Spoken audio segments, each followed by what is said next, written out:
Nobody's Daughter Haewon is an earlier Hong Sang-soo film about Haewon. She is a student who, her mother is moving to Canada, leaving her on her own, so she's kind of depressed. She finds herself sleeping in libraries a lot and skipping classes, kind of going through depression of sorts. However, we're sort of chronicling a couple of days as she writes stuff in her journal and basically like her situation.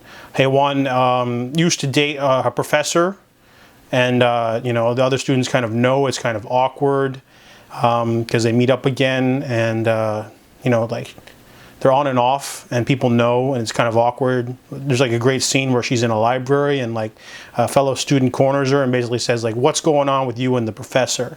There's a couple of obligatory scenes in like coffee shops and restaurants as usual for Hong Sang-soo, but the movie itself feels a little bit lackadaisical.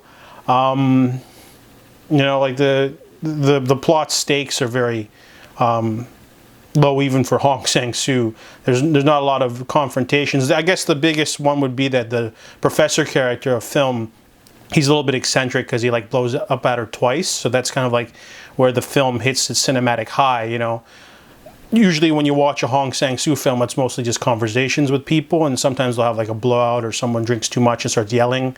So in terms of this film, it's kind of stagnant except for the scenes where they have their little spats in public. But overall, Nobody's Daughter Haewon, you know, it's just one of his lesser films. I felt it was just okay.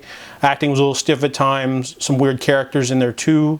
Didn't really have much of a point, but overall I still want to check it out just because Hong Sang-soo directed it, but a couple of his themes of infidelity throw in there too. He really does like that infidelity stuff. So I give Nobody's Daughter Haewon a 4 out of 10.